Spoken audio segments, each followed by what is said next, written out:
ఆటోళ్ళు 30 మందికి ఆడోళ్ళకి 5 మంది వేయమను. ఎలాంటి డ్రైవర్లు పక్కన కూర్చొని ఇట్లా దొబ్బేది అట్లా కూడా నాకు పని జరగకపోయినా పర్వాలే, నీట్ గా రాలా, నీట్ గా పడాలా. ఆటోలు అంటారా? ఎన్ని కావాలరా? 30 మంది అంటే ఉదయో 6 ఆటోలు చాలు. ఊరు నాకు తగ్గడేంపా 9,000 30,000 39,000. ఈచర్లు 3 4 20 39 59,000 అంతా డబ్బులు బ్యాంక్ కార్డు ఇస్తా, లేదంటే ఫోన్ పే వేస్తా. ఎవరిదో నెంబర్ చెప్పండి. వాళ్ళక్కనే వెళ్ళా వాళ్ళక్కకే వస్తలే పద్దన్నే వచ్చేయమని వాళ్ళని.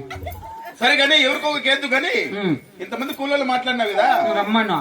నీది కరుబూసు తోట ఆడ ఉంటది చెప్తే కాయలు ఆడకోసేదా వాళ్ళ కూలీలు అంతా వచ్చేస్తా. ఇంకా పెట్టినలా పెడతా గింజలు నేను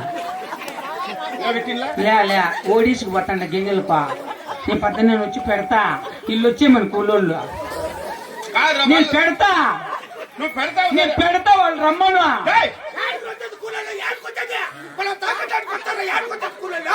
ఇదే మనిషి నాకు మళ్ళీ దొరకదు. నేను పద్దెనే ఓడేసి గిన్నెలకు పోతాండా. నువ్వు పోతావు సరేరా, వాళ్ళ ఆవేశంలో అర్థముంది కదా. నువ్వు పోతావు సరే, ఈ పంట ఎప్పుడు పండేటప్పుడు కూలీలు ఎప్పుడు పనిచేసేది. నేను పద్దెనే 6 గంటలకు పెడతా. గింజల పద్దెనే 6 గంటలకు పోతే వాళ్ళు కూలీలు ఎవరు చేసేది? చేస్తాకు రమ్మని పని.